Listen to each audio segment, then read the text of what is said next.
And we are back with the GSMC Wrestling Laureate Podcast, brought to you by the GSMC Sports Network. I'm your boy E here, every Monday through Friday, 8 p.m. Pacific time, 11 p.m. Eastern time, talking all things professional wrestling.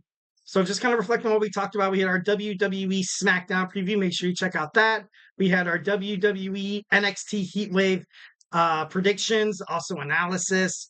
We just got done recently talking about how this Money in the Bank under the Paul Levesque era is definitely one of the most important pay-per-views probably this year. And I know a lot of people will be like, oh, what do you mean this year? Like, we have the Royal Rumble still. Like, what are you talking about, dude? Well, the Royal Rumble technically is in February, so it's not next year. So is WrestleMania. But for the rest, well, we do have SummerSlam. SummerSlam is good. SummerSlam's kind of hit or miss for me. I know a lot of people are probably going to, turn my head off, but I feel like SummerSlam's kind of hit or miss for me. I like Money in the Bank. Money in the Bank is one of my most favorite pay-per-views. When you have someone win the briefcase, that's kind of predictable. You're like, great, that sucks. Wow, like I couldn't, I could have had a full night's sleep. I could have, cooked dinner for my family. I could have hung out with my kids. I could have read them a bedtime story, but instead I sat my ass on the couch and I was like, dude, I want to watch this Money in the Bank ladder match. And then it ends the way you exactly knew it was going to end. And you're like, yeah, that's cool. Like, I feel like some kind of wrestling guru. I don't even know how cool that is. If you put that on your dating website on Match.com, maybe you might get a couple of hits. I'm just kidding. Don't do that. Uh, but I don't know. You kind of just want unpredictability. That's something that professional wrestling definitely makes their money off of. Definitely why they're so great. So without further ado, let's talk about WWE Money in the Bank. One of my favorite pay-per-views. Can't wait to watch it tomorrow. Can't wait, can't wait, can't wait. So yeah, let's do it. So we have our Money in the Bank preview in Scotiabank Arena in Toronto, Ontario, Canada. Two superstars will change the landscape of WWE. They will change storylines, rumors, already in the works within WWE Creative, but most importantly, two superstars will change their careers, their lives, their successes, their journey in WWE. This is really, really big. That's something, once again, I was talking about on the last segment. Make sure you check that out. These two superstars are going to be linked to the Paul Levesque era for forever within WWE history. They're going to be like, oh, when Paul Levesque took over, yeah, the Money in the Bank winners, did this and that, because you kind of have you need these two Money in the Bank winners to kind of be entertaining, yes, unpredictable, yes, unpredictable. They also need to have this kind of sort of, I don't want to say proxy, like, you know what I mean? Like, that just seems, just so cliche, but it needs to be unique.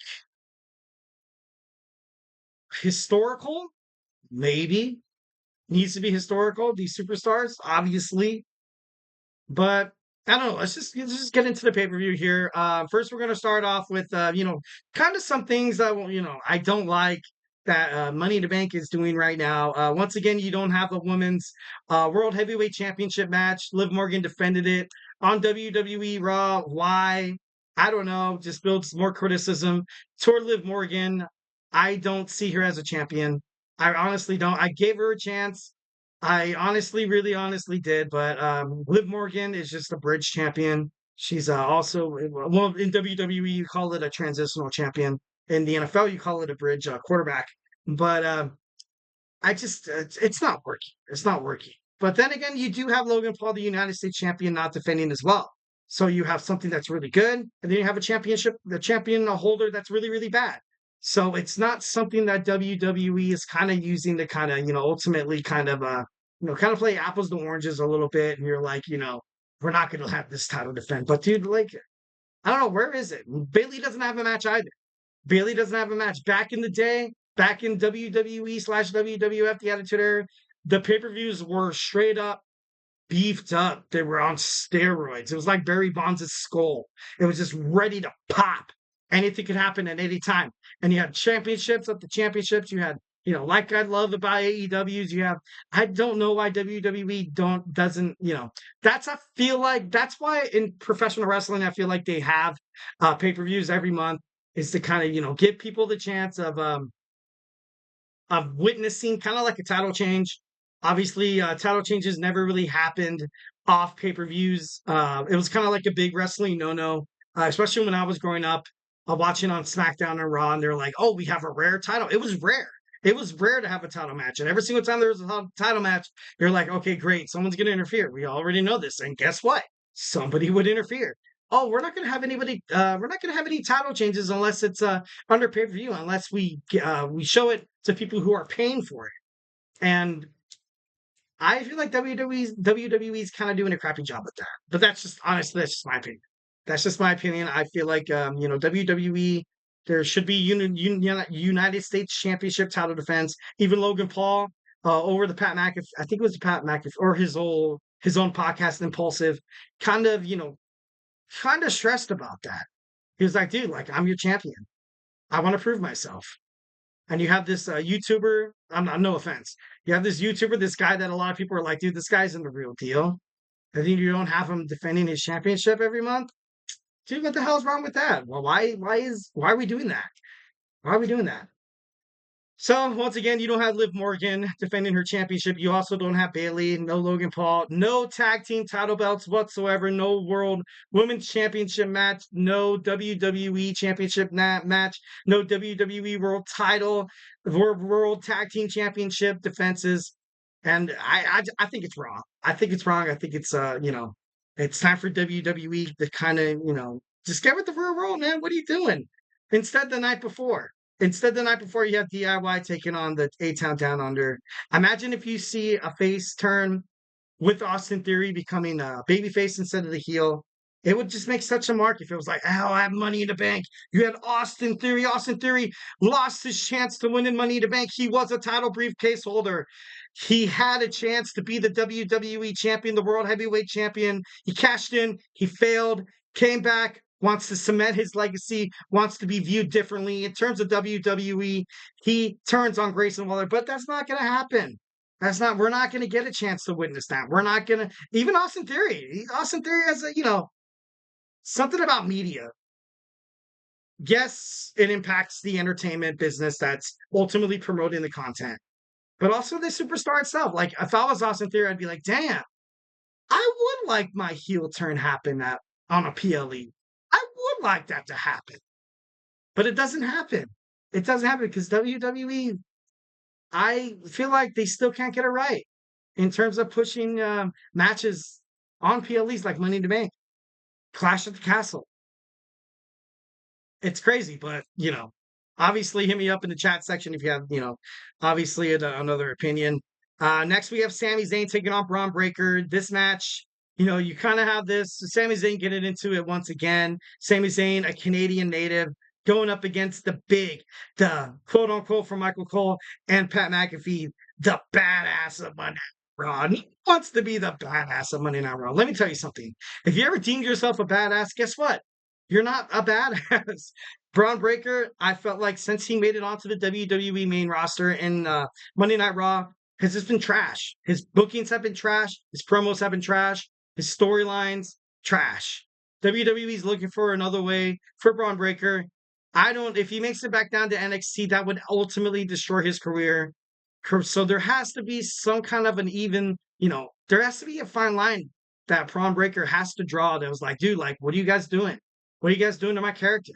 Why am I going against Sami Zayn if I'm just going to lose the match? If you had Bron Breakker come in and not drive Ricochet through a windshield and not constantly attack Ilya Dragunov in the back or other superstars, if you had him actually work his arse off to the point where he is right now, have him and Sheamus and, Ludwig Kaiser fight in like a triple threat match to determine the number one contender and he wins cleanly, that is a position where you could possibly have Bron Breakker win the championship. But instead, the way this is going right now, if Bron Breakker wins this championship, to be honest, I'm going to be kind of pissed. I feel like Sami Zayn, in front of a Canadian crowd, I think he's going to win. He deserves to win at this point. He deserves to win. I got 95% Sami, 5% Bron Breakker. Next, we have Damien Priest, the World Heavyweight Champion, taking on Seth Rollins. If Damien Priest wins, Seth Rollins cannot challenge the World Heavyweight Championship. If Seth Rollins wins, Damien Priest has to lead the Judgment Day. And after they kind of had that gentleman's agreement, I think that kind of really made my mind up. I kind of thought Seth Rollins maybe had a little bit of a chance, but Damien Priest isn't going to leave Judgment Day. He's not going to leave Judgment Day. He's going to be kicked out of Judgment Day. I don't know if that's going to make any sense, but he's going to be kicked out of Judgment Day because you have this inner turmoil. You have this heat, this blood, this pot of, this can of worms that's constantly boiling over with Finn Balor, JD McDonough, Dominic Mysterio, and Carlito. I think it would be beneficial for the bloodline, not the bloodline, for Judgment Day to kind of just find a new leader right now. And Damien Priest, although he is the leader, and I thought he was heading toward babyface role, kind of crazy how he still continues to get booed. I don't know if he's going to be kind of like that Baron Corbin kind of figure where I was like, okay, I could just be like a lone wolf and stuff like that on my own. But I don't really see him losing the championship tonight. Maybe perhaps there is an interference that finally causes for Damien Priest to be like, I'm done. I'm done with the bloodline. God damn it, why do I keep doing that? I'm done with the Judgment Day. Like during the match, you have Finn Balor come out and he strikes Finn Balor. And then there's a huge fight. There's a huge turmoil that happens. And then on Monday Night Raw, maybe there might be something done about it. But that's the only way I can see this, storyline kind of making sense. Seth Rollins, due to a disqualification, wins this match. But once again, it's not like, oh, I don't feel good about winning this match. I didn't win it cleanly. I didn't win the World Heavyweight Championship, so you don't have to leave the Judgment Day. We also had the Bloodline, Cody Rhodes, RKO. Randy Orton and Kevin Owens going on a 3-on-3. Like I said, I want them to make it a 4-on-4 so damn bad. But since WWE has been so wrong in the pay-per-view so far, it's not going to be a surprise that it's going to be on 3-on-3. But I don't want to say this match, mostly benefits the bloodline. So, if they get a win over Cody Rhodes, Kevin Owens, and Randy Orton, it's going to be big. It's going to be big.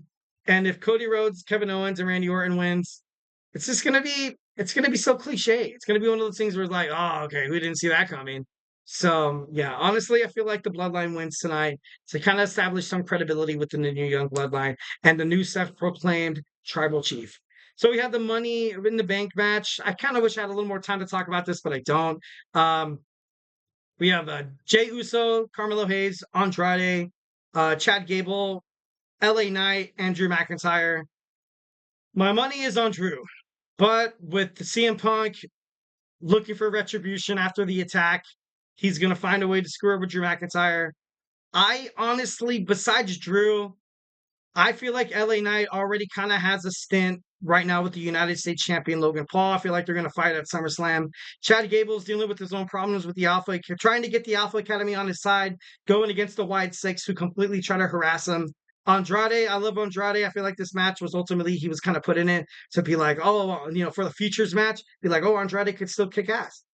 Jey Uso and Carmelo Hayes, I feel like are 50-50. This briefcase could be amazing for both of these careers. Absolutely. Obviously, Jey Uso can get an opportunity faster than Carmelo Hayes. Carmelo Hayes has that, kind of has that chip on his shoulder. You had Damien Priest, who was a heel when you won the Money in the Bank. So it's no surprise to me. Maybe they give it to a babyface. Jey Uso wins. So right now I'm at 55 Jey Uso. 55% he's going to win. 45% Carmelo Hayes.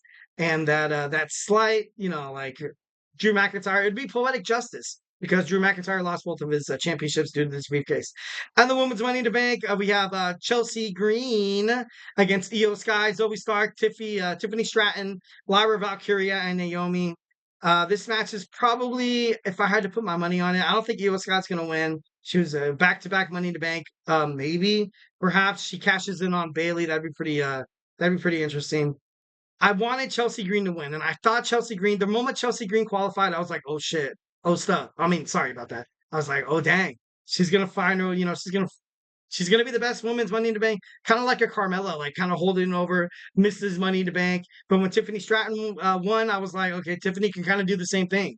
So and they were highly pushing Tiffany Stratton. Lyra Valkyria was a runner up in the women's King of the Ring. So I don't know how much they're gonna give to her. Naomi, like I said, she's kind of in that position in her career where she's kind of pushing kind of like younger superstars and stuff like that. But yeah, thank you guys for tuning into my show, GSMC Wrestling Laureate Podcast. We are almost done on this Friday, on this July 5th Friday podcast. Gonna let you guys go pretty soon, but we're gonna finish this up with our wrestling news roundup. So hey, do not go anywhere.